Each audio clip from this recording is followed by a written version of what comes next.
ಆತ್ಮೀಯ H16 news ಅರ್ಥಾತ್ ಸಿದ್ದರಾಮಯ್ಯ ಸ್ವಾಗತ. ನಾನು ನಿಮ್ಮ MI ಅದು ಮಲ್ಲಪ್ಪ ಜೊತೆವರ ಆತ್ಮೀಯರೇ, ಈಗಾಗಲೇ ನಿಮಗೆ ಗೊತ್ತಾಗಿದೆ, ಯುದ್ಧಂತೂ ಅಂತ್ಯ ಆಗಲೇಬೇಕು, ಅಂತ್ಯ ಆಗ್ತದೆ. ಮೂರನೇ ಮಹಾಯುದ್ಧ ಆಗಲಿಕ್ಕಿಲ್ಲ, ಮುಷ್ಟೇ ಆಗಲಿಕ್ಕಿಲ್ಲ. ಯಾಕಂದ್ರೆ ಈ ಯುದ್ಧ ಇದರ ಅಂತ್ಯ ಏನಾಗ್ತದೆ ಅನ್ನೋದು ಈಗಾಗಲೇ ಮನವರಿಕೆ ಆಗ್ಯದ. ಅಮೆರಿಕಾಗ ಇನ್ನೊಂದಿಷ್ಟು ಹೆಜ್ಜೆ ಮುಂದೆ ಹೋದರೆ ಪೂರ್ತಿಯಾಗಿ ಅವಗೀಡಿ ಅವಮಾನಿ ಆಗ್ತೀನಿ ಅನ್ನುವಂಥ ಭಯನೂ ಆವರಿಸಲ್ಲ. ಜಗದಲ್ಲಿ ಅತ್ಯಂತ ಬುದ್ಧಿವಂತ ದೇಶ ಅಮೆರಿಕ, ಅದರಲ್ಲಿ ಎರಡು ಮಾತಿಲ್ಲ. ಅದೇ ಕಾಲಕ್ಕೆ ಯುರೋಪದ ದೇಶಗಳು, ಅದು ಎರಡು ಮಾತಿಲ್ಲ.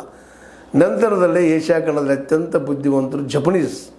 ಆದರೆ ಇವತ್ತು ಚೈನಿಗಳು ಅವ್ರನ್ನ ಮೀರಿ ಹೋಗಿಬಿಟ್ಟಿದ್ದಾರೆ. ಬುದ್ಧಿವಂತರು ಹೆಂಗೆ ಆದ್ರಪ್ಪ ಅಂದರೆ ಅವ್ರ ಹಾರ್ಡ್ ವರ್ಕ್ದಿಂದ, ದುಡಿಮೆಯ ನಿರಂತರತೆಯಿಂದ. ನಿಜವಾಗಿಯೂ ಚೈನಾ ದೊಡ್ಡ ದೇಶನೂ ಆಯಿತು, ಜನಸಂಖ್ಯೆದ ದೊಡ್ಡ ದೇಶ ಆಯಿತು, ವಿದ್ಯುತ್ತಿನ ದೊಡ್ಡ ದೇಶ ಆಯಿತು, ಎಲ್ಲರಿಗೂ ಉದ್ಯೋಗ ಕೊಟ್ಟದಲ್ಲ. ನಮ್ಮ ದೇಶನೂ ಆಗಬೇಕಾಗಿತ್ತು, ಇನ್ನೂ ಆಗಬೇಕು, ಇನ್ನೂ ಬಡತನದಲ್ಲಿ ಒದ್ದಾಡ್ತಾ ಇದ್ವಿ. ಚೈನಾ ಒಂದು ಟೀಕೆನೂ ಮಾಡ್ತೀವಿ ನಾವು, ಇವತ್ತಿಲ್ಲ ಅಂತಲ್ಲ, ಟೀಕೆ ಮಾಡೋರು ಮಾಡೋಣ, ಆ ಮಾತು ಎರಡೆಲ್ಲದರಲ್ಲೇ.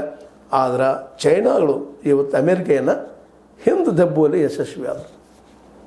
ಅದೇ ಕಾಲಕ್ಕೆ ವಿಶ್ವಗುರು ಅಂತ ಹೇಳ್ಕೊಳ್ಳೋಂಥ ಭಾರತ ಇವತ್ತು ಅತಂತ್ರವಾಗಿ ನಿಂತು ಬಿಟ್ಟದೆ. ಇವತ್ತು ಈ ಕಡೆ ರಷ್ಯಾದ ಕಡೆಯೂ ಇಲ್ಲ, ಅಥವಾ ಚೈನಾ ಕಡೆಯೂ ಇಲ್ಲ, ಆ ಕಡೆ ಅಮೇರಿಕ ಕಡೆಯೂ ಇಲ್ಲ. ಇವತ್ತು ಅಮೇರಿಕೆಯನ್ನು ಮುದ್ದೆ ಮಾಡಿದ್ರಿಂದಾಗೆ ಚೈನಾ ಇವತ್ತು ನಿಧಾನಕ್ಕೆ ನಮ್ಮ ಬಾರ್ಡರ್ ಡಿಸ್ಪ್ಯೂಟ್ ನಿಮಗೆ ಗೊತ್ತದೆ. ಈಗಾಗಲೇ ನಂದು ಅಂತೇಳಿ ದೋಕ್ಲಾಮ್ ಅಂಥೇಳಿ ಯುದ್ಧ ನಿಮಗೆ ಗೊತ್ತಿದ್ದು, ಈಗ ಅದನ್ನು ಸಣ್ಣಗೆ ಎತ್ತಾ ಇದೆ. ಯಾಕಂದ್ರೆ ಅವ್ರಿಗಿದ್ದಂಥ ಭಯ ಅಮೇರಿಕ ಇಂಡಿಯಾದ ಹಿಂದೆ ಬಂದಿತ್ತು ಅಂತೇಳಿ.